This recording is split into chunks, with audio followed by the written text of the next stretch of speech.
Hello, and at long last, welcome back to P-10C Talk, the show where we talk about the CZ P-10C. I'm your host, Jason, and on tonight's episode, it's P-10C Optics Ready versus Angry Bear Arms. If you don't know about Angry Bear Arms, you should. Go look them up. It's the .com. I have zero relationship with these folks outside of, this is not the first time I bought something from them. They make sights for a number of firearms, but including both the optics ready and non-optics ready version of the CZ P-10C, which you know where I stand. I typically get the non-optics ready one. But they also, in addition to that, and one of the reasons you have to pay attention when you're buying sights from them is they also make sights to fit these, post-machining CZ P-10C slides. So this sight here, this set of sight is for the P-10C optics ready. They also make sights for machined versions of the slide, which includes a Glock dovetail, either in front of or behind the optic cut.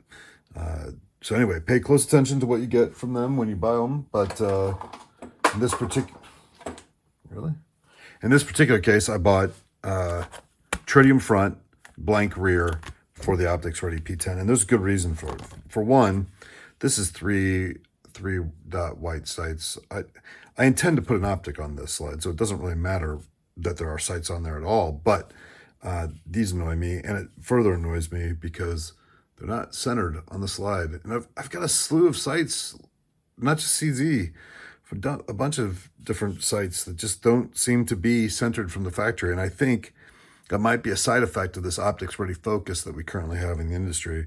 Everybody just assumes you're going to slap a dot on here and get a little lazy with the sight arrangement. Next up is, let's take a look at these Angry Bear Arm sights. Got some instructions here. Good stuff. We've got our rear sight screw and our front sight set screw. Those are going to come in handy in just a minute. Fancy little bear paw cutout. Very tastefully done. There's our rear blank. And then here is our front yellow ringed tritium. I like that. I prefer an orange ringed tritium, but yellow, greenish yellow, neon yellow. I don't know what color that is, but it looks pretty all right. Okay, so the next step will be loosen these set screws, rear, front, knock these out, and then slowly but surely, hopefully, I'll be able to just sort of tap these in as is.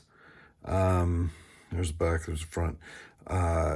However, it's possible that I'll end up having to fit these. I'm not going to do this on camera because lame, but fitting the sights typically means running this over a stone to get it down to a point where it will slide, some degree of near halfway. Some people go 1/3, some people go 2/3, halfway, whatever. It doesn't matter. You don't want it to be able. You don't want to push this thing into position with your bare hands. You want to have to tap it to center, but you don't necessarily need to be banging on this thing just to get it to budge. Okay, I'm gonna have to find that front side or that rear sight. But anyway, I'm gonna do this off screen, and I'll be back.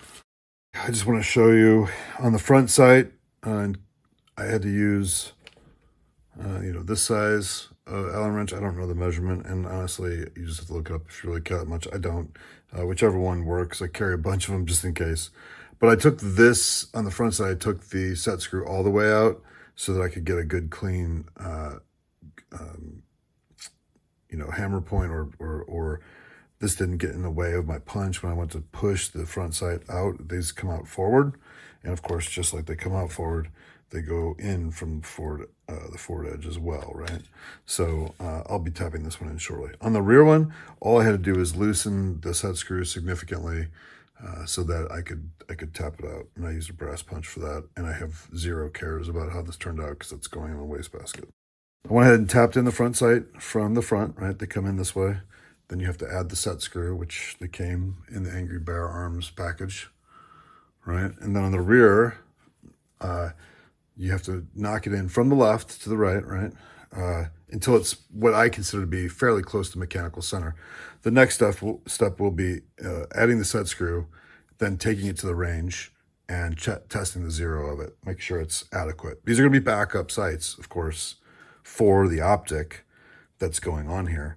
But still, I want them to be, useful, and they're going to be better than the original ones, just because I hate 3-dot white sights. I've come to hate 3-dot white sights, or 3 white dot sights, whichever way you want to call it. You notice a little bit of discoloration on the rear sight here. That's from hammering on this aluminum punch. It's a steel sight. When you don't want to use a steel punch on a steel sight, you'll take the finish off for sure. But an aluminum, a brass, or even some polymer sights, depending on how hard you have to crush this thing, are great punches to use when using the hammer and punch method to install a rear sight. Sight pusher tools, far superior, generally speaking. But I'm kind of a caveman around here, so we just do the,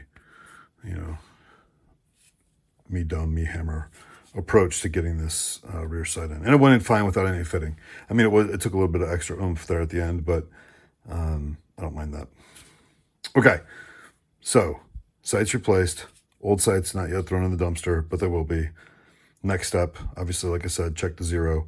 If it's good, then I'll just Loctite those set screws and then clean up the debris here, and then move towards the next phase, which is red dot plate and red dot. Again, either the Acro P2 or the Trijicon HD RMR, or RMR HD.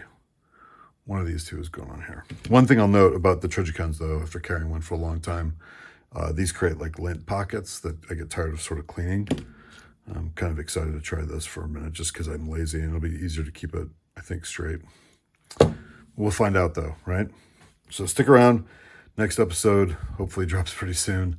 I don't like making people wait a year between episodes for the P-10C talk, but there's been some other good P-10C videos out there. I'll try to link some of them. Hope you guys are doing well.